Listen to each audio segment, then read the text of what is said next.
We are here at 1760 in San Francisco, sharing a sip with the man partially responsible for revolutionizing the Spanish wine world. I am beyond thrilled to be joined by Alvaro Palacios, fifth-generation winemakers and grape growers around for 300 years. Alvaro, tell me a little bit about your family's rich history. Well, we come from Rioja.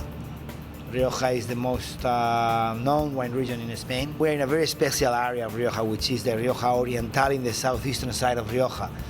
And the village is Alfaro. Everything happens there in terms of the Palacios Remondo family. My father, my grandfather, great-grandfather, etc. They had vineyards there. They were making wine from always, because it's a very important wine village in Rioja, Alfaro. And you've really been responsible for taking the quality of the wines and making them rival some of the great wines of Bordeaux and Burgundy.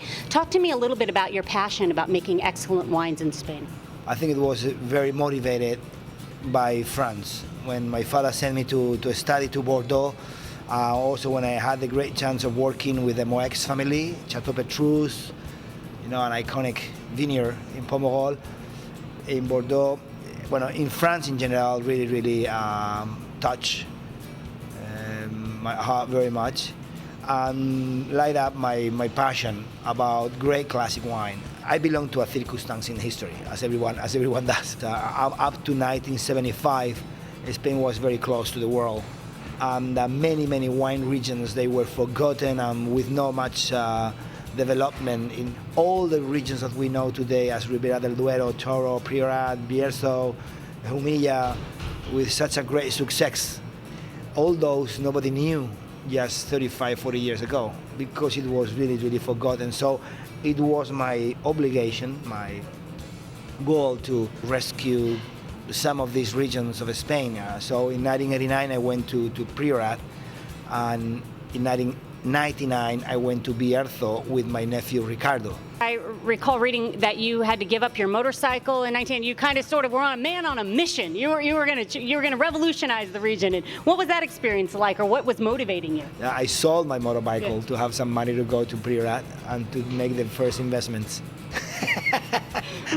Looking back to then, where you were and where you are now, I still feel like a little young boy, always nervous, always not adapting, but like always with a little fear of I don't know how to explain it. It's not fear either, but always nervous about trying to get the best of the best from those vineyards, from those areas, and also, of course, in my way back to Alfaro in Rioja, to do the best. And Alfaro, for example, I feel like a hurry. I want to do it as best as possible, as soon as possible. I heard that you're a bullfighter.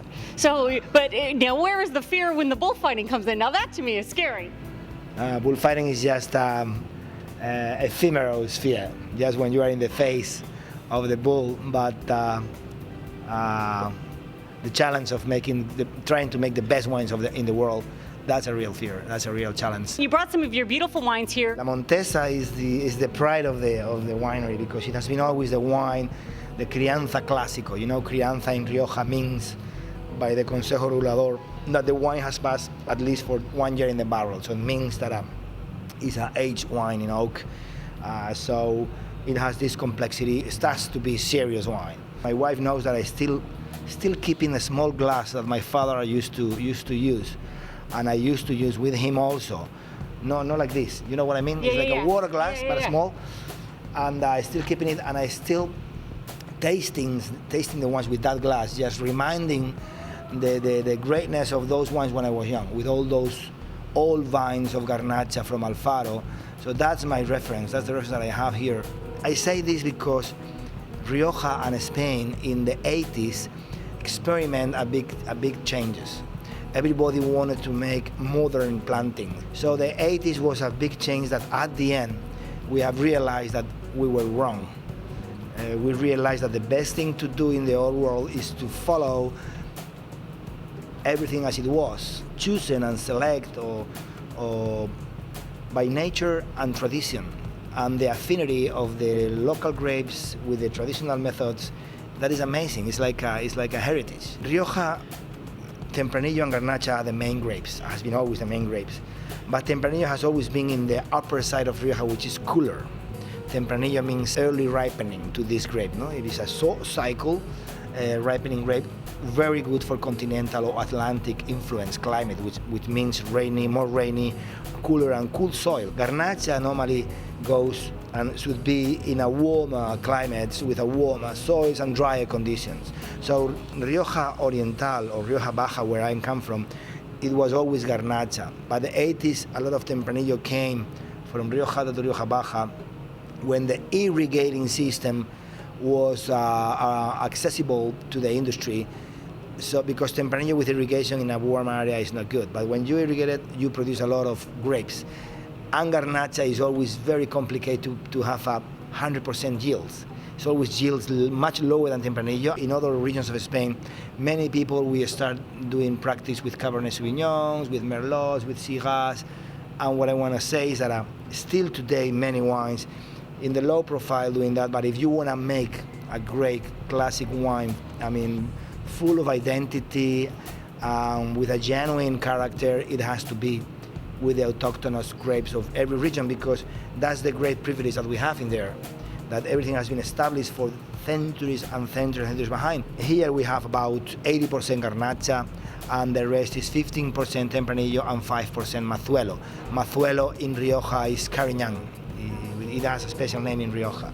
And if someone at home's never tried a Grenache, what would you say some of the characteristics are? Garnacha in the Mediterranean classic climate makes that a very refreshing wine, plenty of liveliness, muy vivo, vibrant. Say that again, muy Vivo y vibrante. Muy vivo.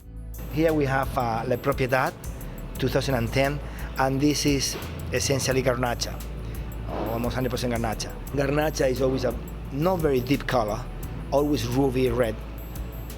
And in the nose, you will always find, you're supposed to be finding very lively, crispy red fruits like cherries, strawberries, cranberries. Citric character is the dominant thing in the Garnacha wines, because they make that. What you need in a warm area, it was established from where before the air conditioners were created, before the cooling system were created. It was a grape to make wines to refresh and to give life to someone. Imagine if your father were here today, he would be very proud of you. If my father could see the vineyards, that I hope, and I think he see them every day.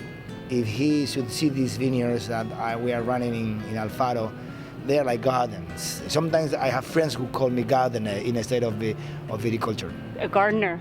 A gardener. How do you say gardener in Spanish? Jardinero. Jardinero. Do you have a cheers or a toast, something that you say in your family? In my family? Yeah, or at home, is some sort of toast or cheers? Always is health. Health is the main thing. Health is the gasoline of the engine. Health is everything.